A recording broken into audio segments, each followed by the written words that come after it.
back to Unapologetically Woman. We're celebrating phenomenal women all across Kentucky who make no apologies for their perspectives or the impacts that they're making in the community. Today we're celebrating Amy Glasscock. Amy is a wife, a mom, and the Director of Business Engagement in the Mayor's Office at Lexington-Fayette Urban County Government. Unapologetically Woman, Amy Glasscock, that's you. Congratulations. Thank you. I'm so happy to be here along with all the other women that have received this recognition. Well, you fit right in because you're a very busy woman. You're getting ready to make a milestone, 20 years of marriage. Yes, I am. In October of this year, I'll have been married for 20 years, and lived in Lexington for 20 years at that time too, so I love it. And so where are you from? I'm from Lawrenceburg originally, and then I went to EKU in Richmond, and then I lived there for about 10 years, then moved to Lexington. Well, you were busy at EKU because you have several degrees. Tell us about those. Yes, I do. I got my Bachelor's of Arts and actually paralegal science, and then I went on and got my Master's of Public Administration. My emphasis was in community and economic development.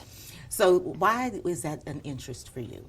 You know, I've always had an interest in public service just in general, but I've had that little edge of me that's interested in businesses and how we can help our community, and so I really thought that that was the best opportunity for me and seeing how I could fit in and help in public service. Well, you're doing a lot of help in public service, but you have a lot going on at home. You have a senior that is getting ready to graduate. How do you feel about that? Oh, I've been so emotional. Just crying? Yes, it's just a song or anything will just, you know, she's my first to graduate. So, I mean, I'm happy for her. I'm excited. She's going to go to the University of Kentucky.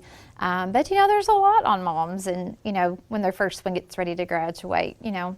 Well, I remember when my first daughter went to University of Kentucky, and when we were driving there, I had all of these emotions, and I looked over at my husband, and he had a tear coming down, and I just went, "Blah," and just started bawling. Yeah, I think that's going to be my husband as well.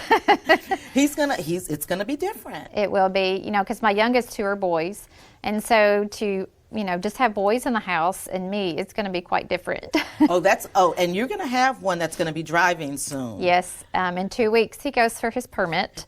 So, you know, start taking your nerve medication right now.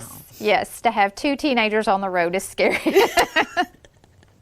I remember thinking, oh my gosh, when my youngest daughter was driving, 7 miles an hour felt like I was on a speed. Yes. Mm-hmm. I know, that's the way I feel about her, but, you know, we'll be in the car driving down, you know, just a straight road, and I'll be like, okay, you need to slow down, but she's only going like 30 miles an hour. But it feels like a Zoom. It does. It really does.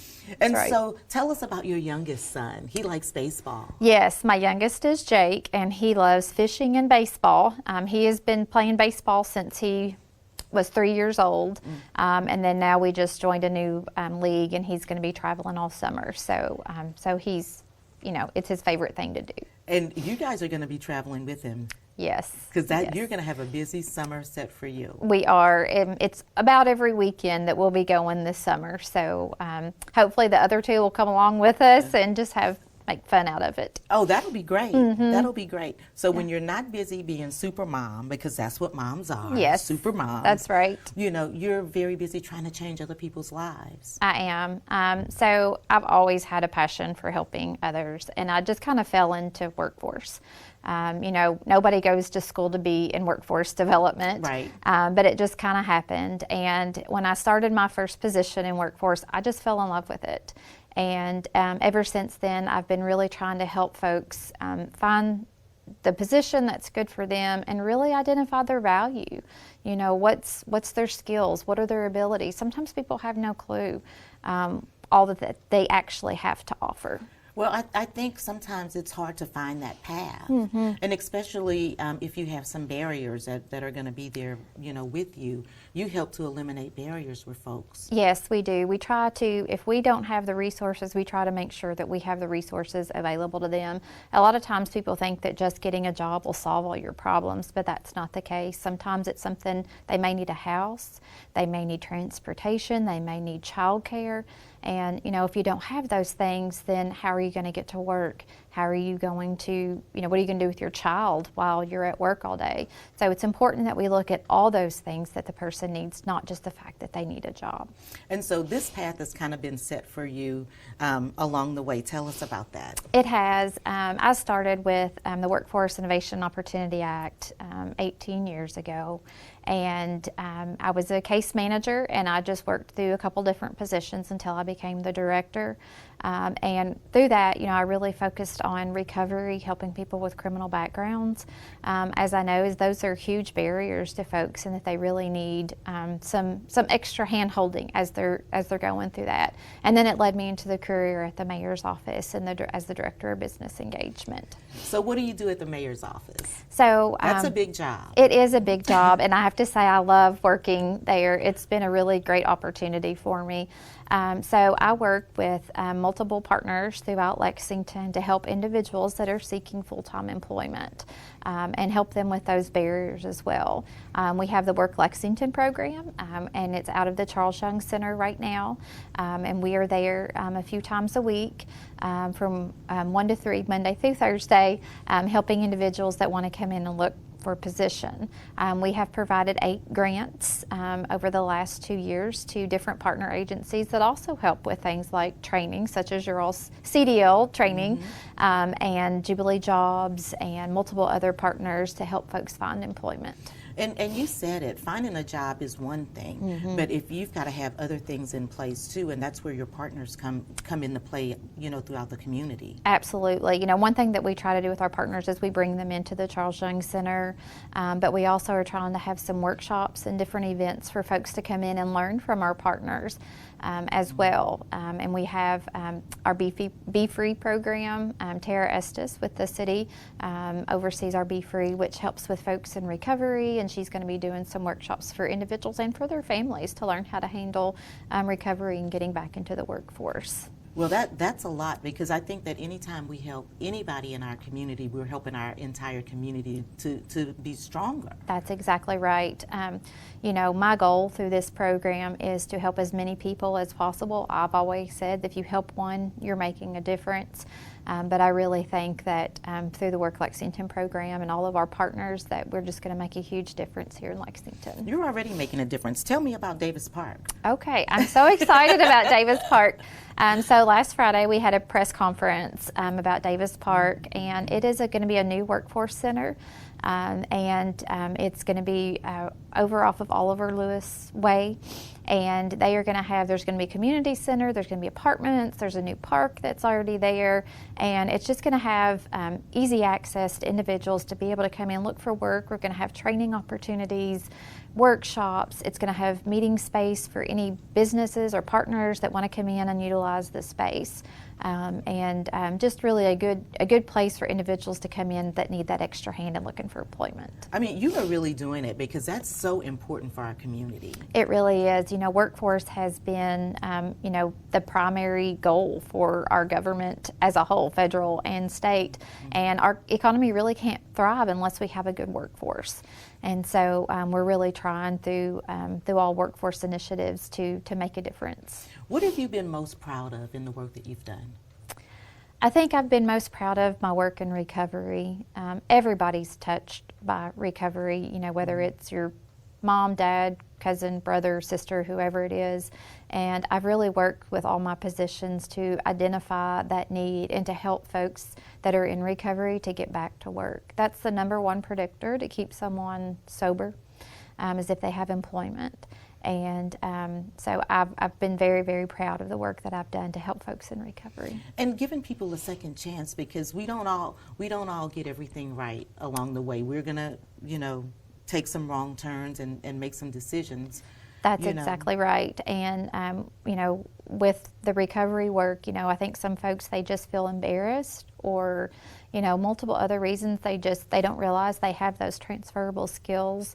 They're afraid to go to an employer and say, hey, I may have to go to a AA meeting or something like that. And what they don't realize yet is a lot of employers do understand now and are willing to give that second chance and say, hey, it's okay if you need to go to a meeting. It's okay if you need that extra help while you're employed here. Well, and we were talking off camera about COVID and some of the things, but I think if COVID did anything, it gave people permission to get help and not to be embarrassed about it. It absolutely did. I've experienced through COVID, I mean, we still had to help people regardless of if there was COVID or not.